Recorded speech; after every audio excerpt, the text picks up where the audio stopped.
दोस्तों नमस्कार। Electrical and more channel में मैं संदीप चौहान आपका फिर से स्वागत करता हूं। दोस्तों यहां पर आप देख सकते हैं हमने एक एक्सटेंशन बोर्ड बनाया है। दोस्तों यहां पर जो एक्सटेंशन बोर्ड बनाया है इसके अंदर हमने बहुत सारी चीज़ें लगाई है। जैसा कि यहां पर आप देख सकते हैं हमने एक मोबाइल चार्जिंग करने वाला सिस्टम लगाया है इसके अंदर एक हमने लाइट लगाई है। उसके साथ ही हमने इसके अंदर ऑन और ऑफ करने का स्विच भी लगाया है। ये बहुत ही काम की और कमाल की चीज़ हमने बनाई है। इसको हमने प्लास्टिक से बनाया है। यहाँ पर आप देख सकते हैं हमने एक हार्ड प्लास्टिक का टुकड़ा लिया है, जो हमारा फोल्डर होता है दोस्तों प्लास्टिक वाला, उससे हमने इसे बनाया है। यहाँ पर आप देख सकते हैं हमने इसके अंदर मार्किंग कर ली है। यहाँ पर हमने 9-9 सेंटीमीटर की मार्किंग करी है और 9-9 सेंटीमीटर के हम इस प्लास्टिक से टुकड़े काटने वाले हैं। जैसा कि यहाँ पर आप देख सकते हैं हमने चाकू की सहायता से इसके 9-9 इंच के टुकड़े काट लिए हैं। ये दोस्तों चाकू की सहायता से आसानी से कट जाता है। आप चाहें तो घर के जो चाकू होते हैं उससे भी इसे काट सकते हैं। तो यहाँ पर इस तरीके से हमने इसके टुकड़े कर लिए हैं। यहाँ पर आप देख सकते हैं हमने बहुत सारी चीज़ें ली है। इन सब चीज़ों को हम इस एक्सटेंशन बोर्ड को बनाने के लिए यूज करेंगे। यहाँ पर आप देख सकते हैं हमने एक लाइट ली है, उसके बाद हमने एक चार्जर लिया है, हमने 2 प्लग और 2 स्विच लिए हैं। उसके साथ ही हमने यहाँ पर एक होल्डर लिया है और हमने एक एक्सटेंशन केबल ली है। उसके साथ ही हमने एक स्विच लिया है। अब इन प्लास्टिक के टुकड़ों के अंदर हमें कटिंग करनी होगी। कटिंग करने के लिए हमने यहाँ पर एक सॉकेट लिया है और एक स्विच लेंगे और उसके अकॉर्डिंग इस प्लास्टिक के टुकड़े पर मार्किंग कर लेंगे और मार्किंग करके हम कटिंग कर लेंगे। जैसा कि आप देख सकते हैं इस तरीके से हम मार्किंग कर लेंगे और मार्किंग करने के बाद इसको हम चाकू की सहायता से अलग कर लेंगे। अब हमने यहाँ पर मोबाइल चार्जर ले लिया है। मोबाइल चार्जर के अंदर जो पिन लगी हुई होती है उसको हम निकाल लेंगे। जैसा कि आप देख सकते हैं इस तरीके से मोबाइल चार्जर के अंदर कार्ड लगा होता है, उसे निकाल लेंगे और उसे निकालने के बाद इस प्लास्टिक के ऊपर हम उसकी मार्किंग कर लेंगे और इसी के ऊपर स्विच की और सॉकेट की मार्किंग कर लेंगे। जैसा कि आप देख सकते हैं यहाँ पर हमने काले रंग का स्विच लिया है और वाइट कलर का जो सॉकेट है, उन दोनों की मार्किंग करने के बाद यहाँ से भी प्लास्टिक को काट लेंगे। अब हमने जो मोबाइल वाला कार्ड निकाला है उसे यहाँ पर फिक्स कर लेंगे। यहाँ पर आप देख सकते हैं ग्लू गन की सहायता से हम इस कार्ड को फिक्स कर लेंगे। अच्छी तरीके से ग्लू गन लगा देंगे चारों तरफ से ताकि ये निकले नहीं। और इसी के ऊपर हमें स्विच और सॉकेट लगाना है, उन दोनों को भी हम यहाँ पर ग्लू गन की सहायता से फिक्स कर लेंगे। जैसा कि आप देख सकते हैं यहाँ पर हमने एक स्विच लिया है। दोस्तों इस स्विच के अंदर हमारी इनकमिंग वाली सप्लाई आएगी और इसी के पास में हम एक सॉकेट लगाएंगे। उस सॉकेट के अंदर हमारी इनकमिंग वाली केबल आकर जुड़ेगी।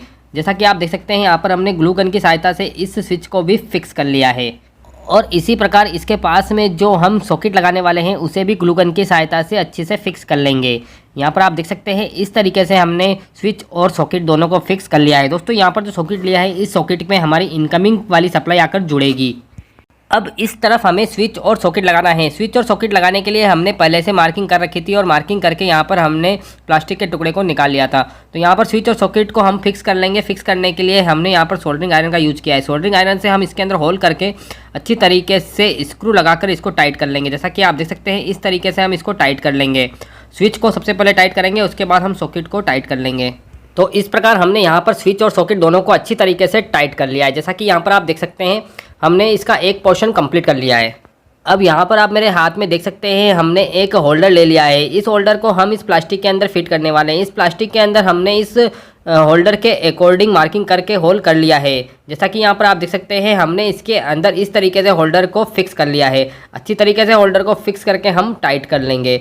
दोस्तों इस होल्डर के अंदर हम बल्ब लगा सकते हैं, इसके अंदर कोई भी लैंप को लगा सकते हैं। तो यहाँ पर जो बल्ब लगाएंगे वो नाइट लैंप की तरह भी काम करेगा। तो इस तरीके से हमने यहाँ पर होल्डर लगा लिया है।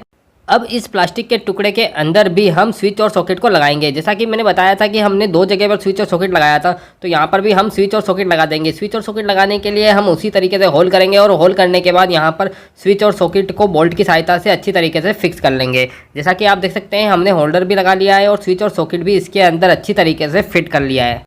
जैसा कि आप देख सकते हैं यहाँ पर हमने सारी चीज़ें इन प्लास्टिक के टुकड़ों के अंदर लगा दी है। यहाँ पर आप देख सकते हैं हमने एक रेड कलर का लैंप भी प्लास्टिक के टुकड़े के अंदर लगाया है। दोस्तों ये लैंप जो है यह नाइट लैंप की तरह काम करेगा।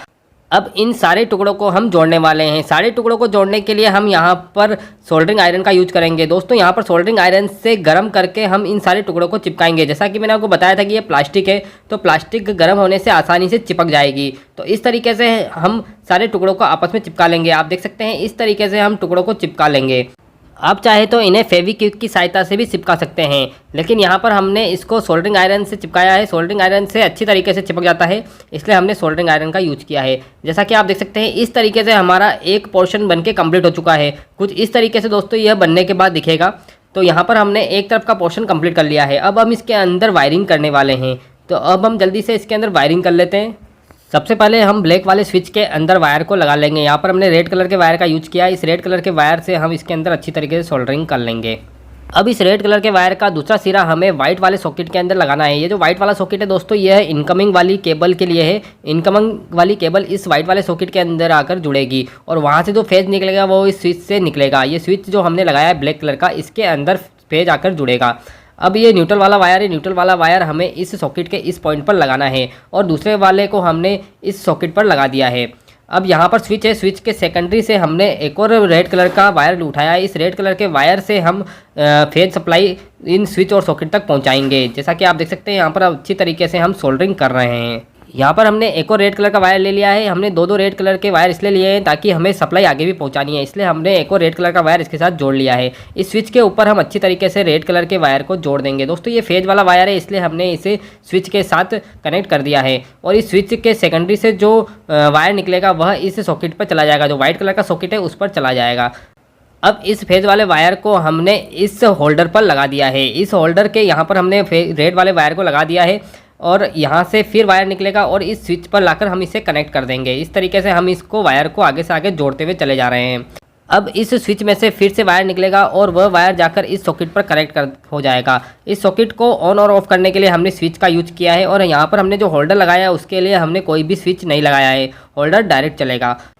तो यहाँ पर हमने जितने भी सॉकेट लगाए हैं उन सॉकेट के अंदर हम इस स्विच से सप्लाई देने वाले हैं। तो यहाँ पर आप देख सकते हैं हमने रेड वाले स्विच से इस सॉकेट के अंदर रेड कलर का वायर जोड़ दिया है। इसी प्रकार इस वाले सॉकेट के अंदर भी इसी तरीके से कनेक्शन कर देंगे।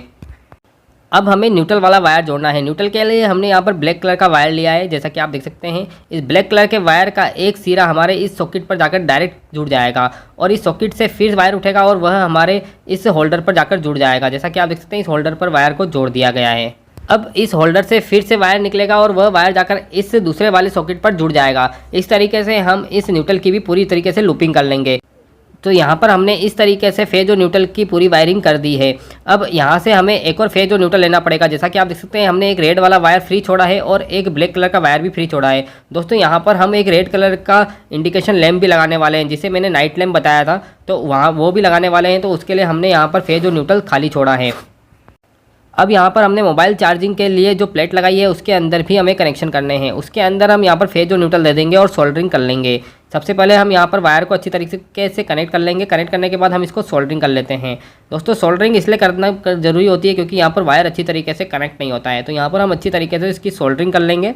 जैसा कि आप देख सकते हैं इस तरीके से इसकी सोल्डरिंग कर लेना ज़रूरी होता है। आप चाहें तो इसको डायरेक्ट भी जोड़ सकते हैं और इसके अंदर भी हम फेज और न्यूट्रल दे देंगे। जैसा कि यहाँ पर हमारे फेज और न्यूट्रल आ चुका है, तो यहाँ पर हम फेज और न्यूट्रल इसके अंदर जोड़कर सोल्डरिंग कर लेंगे।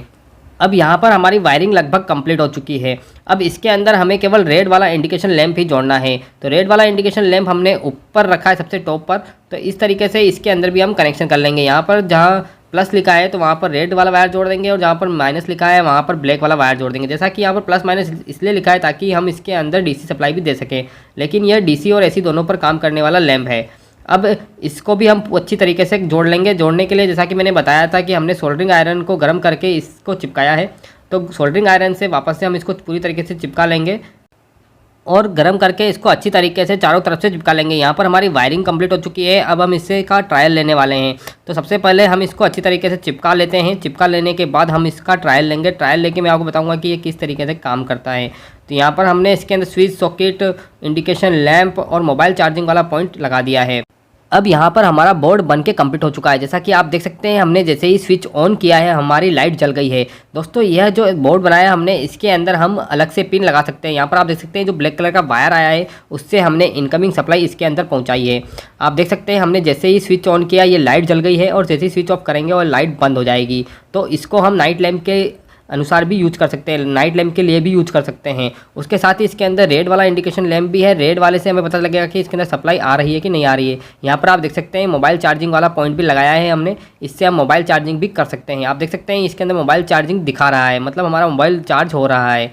तो दोस्तों ये मल्टीपर्पज़ एक्सटेंशन बोर्ड है, इसको हम कहीं पर भी रख सकते हैं, कहीं पर भी ले सकते हैं। बहुत छोटा है दोस्तों, ये हमारे हथेली में आसानी से आ जाता है। अब हम स्विच का ट्रायल ले लेते हैं, स्विच काम कर रहा है कि नहीं कर रहा है। जैसा कि आप देख सकते हैं स्विच और सॉकेट भी काम कर रहे हैं। हमारा जो मोबाइल है वो चार्ज हो रहा है, इसका मतलब है कि हमारे स्विच और सॉकेट भी काम कर रहे हैं। दोस्तों ये वीडियो आपको कैसा लगा मुझे कमेंट सेक्शन में जरूर बताएं, और इस तरह के वीडियो यदि आप और चाहते हैं तो मेरे वीडियो को लाइक करें, मुझे कमेंट जरूर करें ताकि मैं इस तरह के वीडियो और बनाता रहूं। दोस्तों thank you so much for watching my video. Thank you so